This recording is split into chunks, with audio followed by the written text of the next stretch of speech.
September 16, 1943. Tokaina Airfield, Bougainville, Solomon Islands. Captain James Sweat watches his wingman's F4U Corsair spiral into the jungle below. Black smoke trails behind the aircraft like a death shroud. The pilot's voice cuts off mid-scream on the radio. Then silence. That's the third plane VMF 213 has lost this week. Not to superior Japanese aircraft. Not to mechanical failure. Not to bad weather or pilot error. They're dying because of wasted ammunition. Sweat lands his Corsair and immediately reviews his gun camera footage. What he sees makes his stomach turn. He fired 400 rounds at a Japanese Zero from 300 yards. The tracers pass around the target. Above it. Below it. To both sides. A perfect envelope of bullets with absolutely nothing in the middle. The Zero escaped untouched. Sweat's guns went empty. 2 minutes later, that same Zero circled back and shot down his wingman. The man who just died could have been saved if Sweat had hit his target. But he didn't. And he doesn't understand why. The numbers across Marine fighter squadrons in the South Pacific tell a brutal story.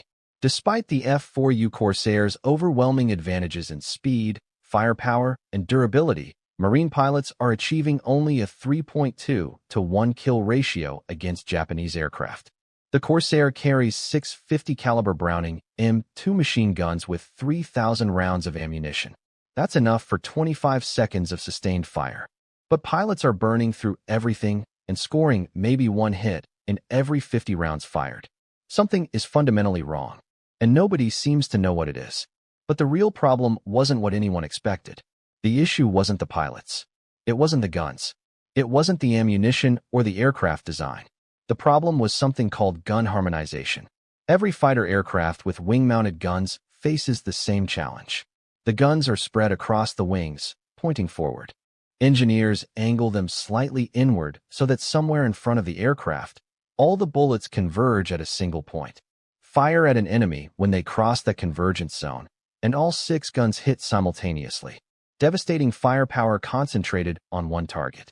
Factory specifications for the F4U Corsair set gun convergence at 1,000 feet.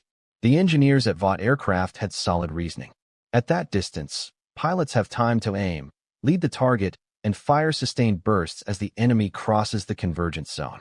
It seemed like a reasonable compromise between effective range and hit probability. But combat proved the engineers catastrophically wrong. At 1,000 feet, the target is too small and too far away. The Corsair's 6 guns are spread across 16 feet of wing. At 1,000-foot convergence, even with perfect aim, bullets form a cone that's tight at the convergence point, but spreads rapidly before and after. Most dogfights happen at 200 to 400 yards. At those distances, the bullet pattern spreads across 20 feet or more. Japanese aircraft slip right through the gaps between the bullets. Pilots think they're aiming perfectly. They are. But the bullets aren't going where the enemy actually is. Marine squadrons experimented with different settings. VMF 124 tried 800-foot convergence.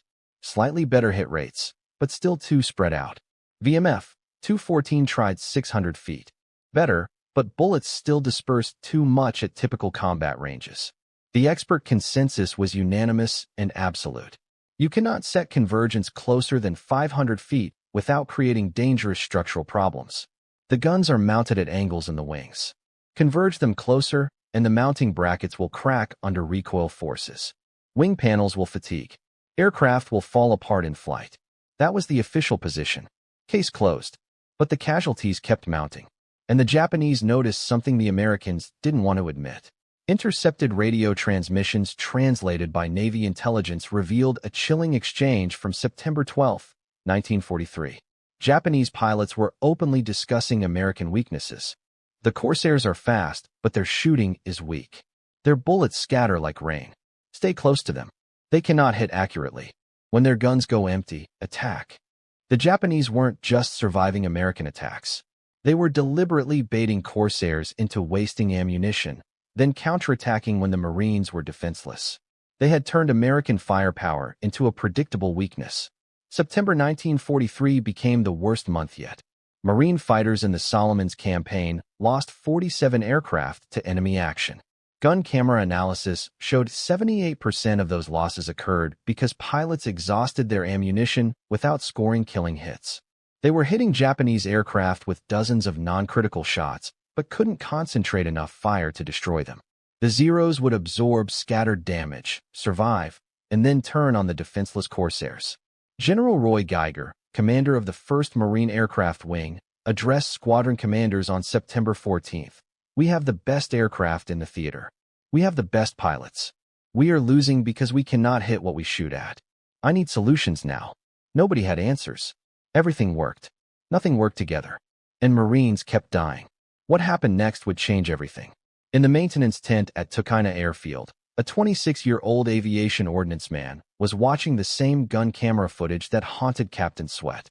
He had no college degree, no formal engineering training.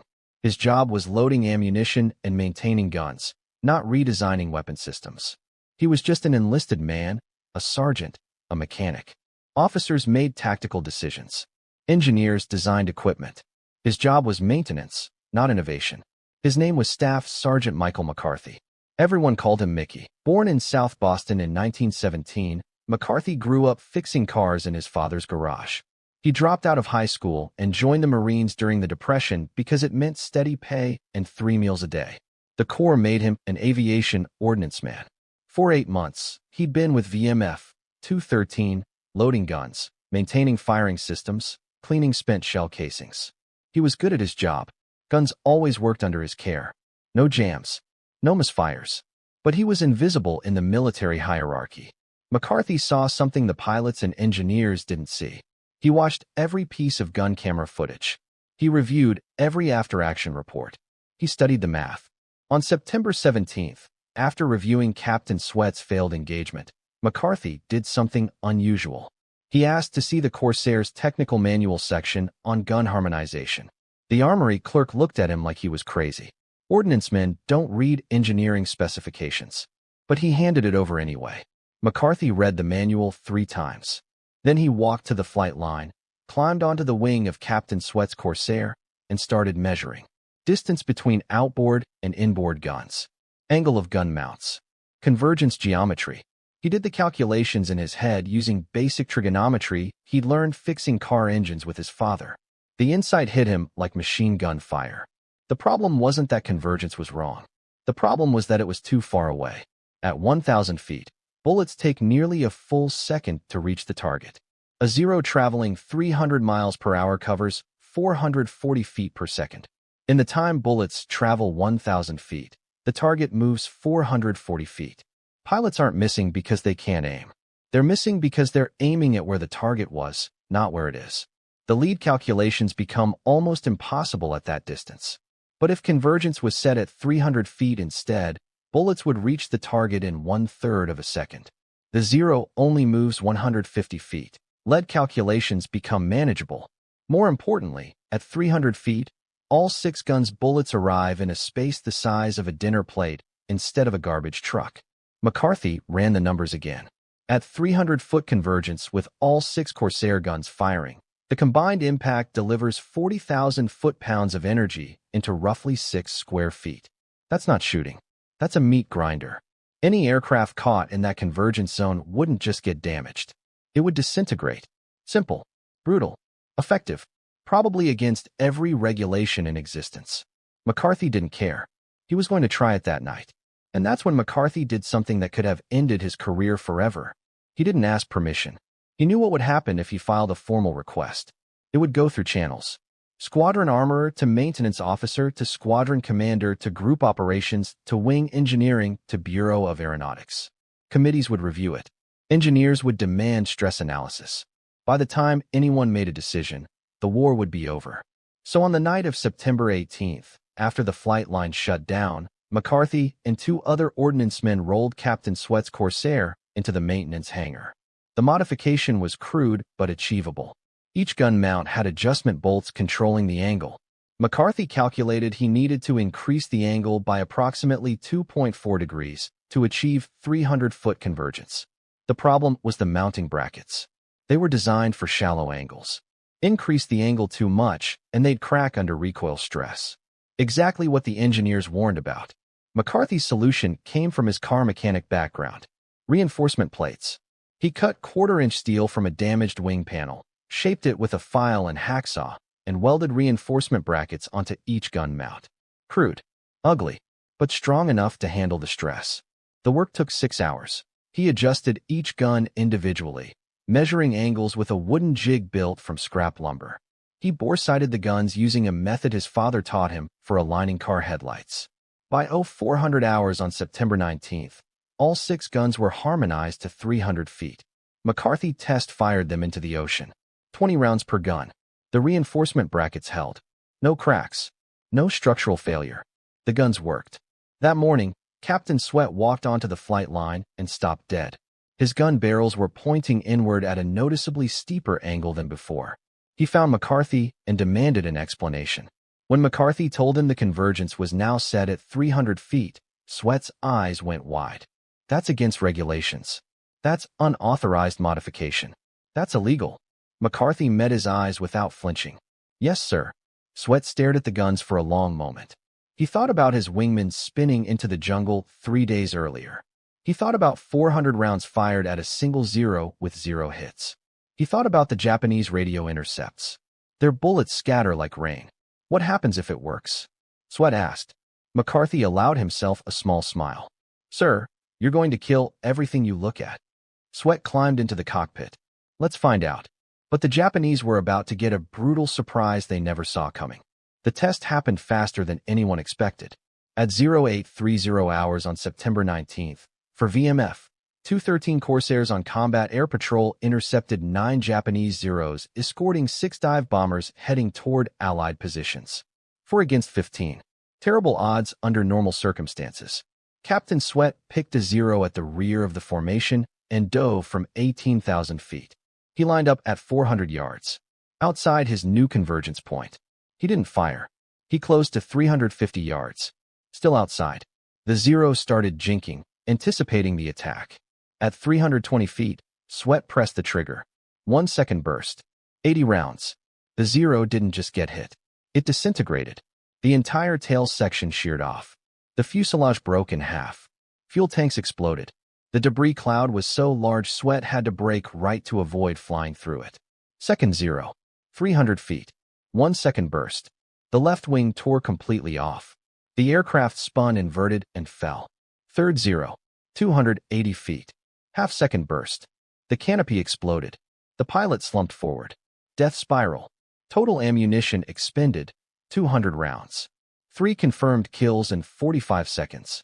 Sweat's wingmen were still positioning for their first shots. The engagement lasted 4 minutes. VMF, 213 shot down 8 Japanese aircraft. Sweat personally accounted for 5. He returned to base with 1,800 rounds remaining, more than half his ammunition. When he landed, 30 people were waiting at his aircraft.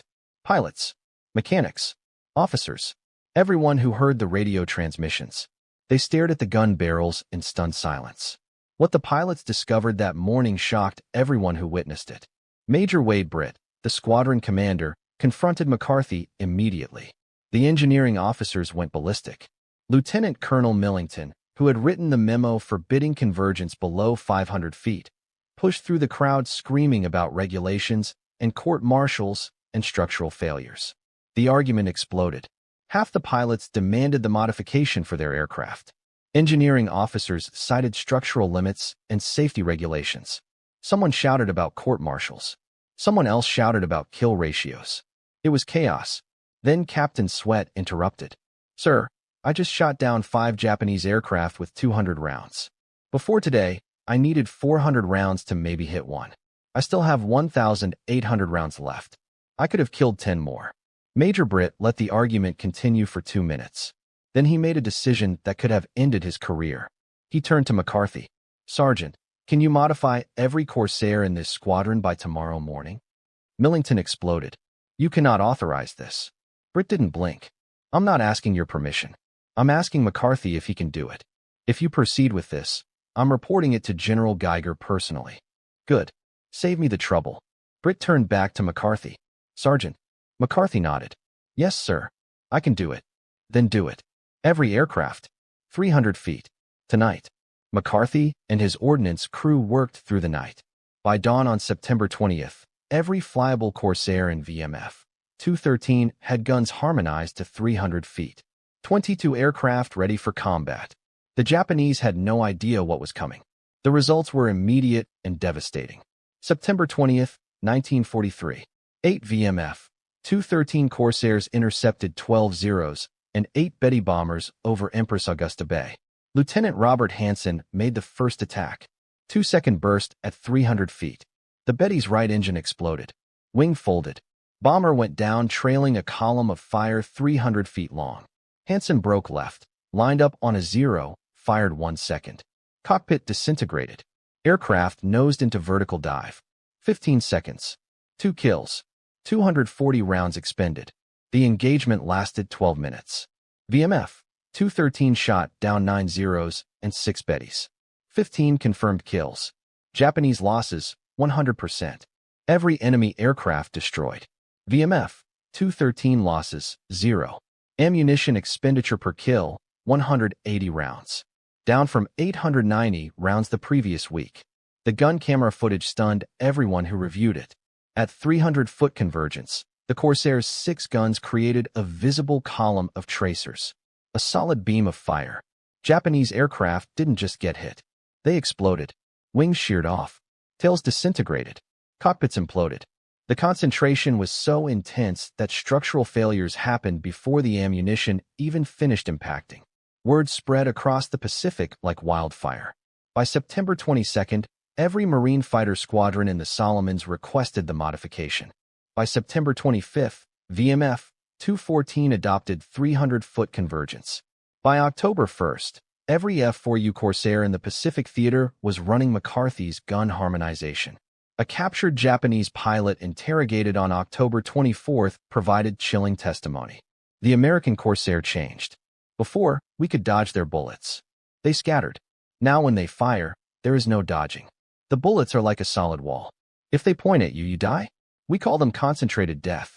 Our pilots are told to avoid engagement, if possible. If engagement is unavoidable, ram the Corsair rather than be shot down. The modification saved lives on a massive scale. Between September 20th and December 31st, 1943, Marine Corsair squadrons shot down 487 confirmed Japanese aircraft. Losses, 43 Corsairs. A kill ratio of 11.3 to 1.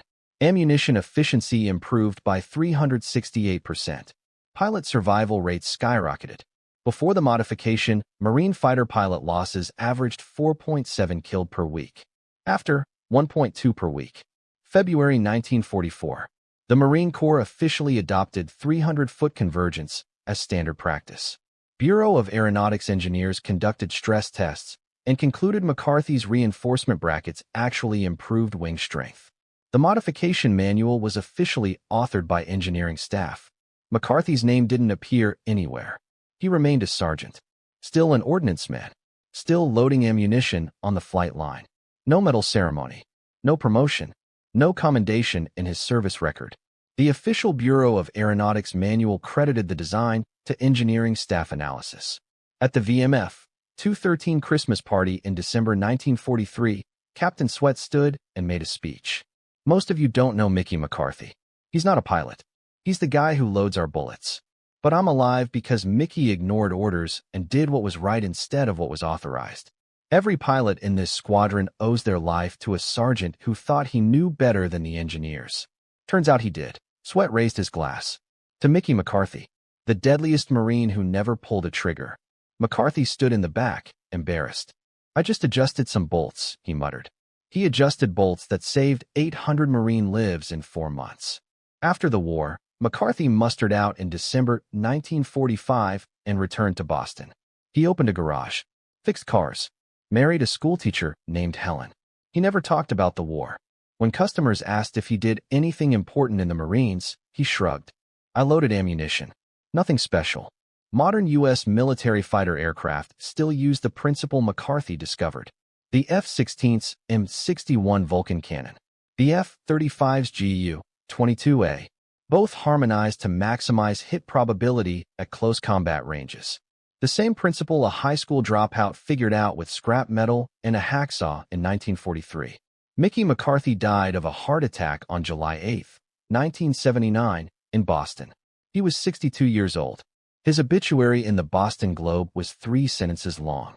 It mentioned he was a Marine Corps veteran. It didn't mention he changed aerial combat forever. Sometimes the greatest warriors never fire a shot. Sometimes the deadliest weapons aren't the guns. They're the people who know how to make the guns work.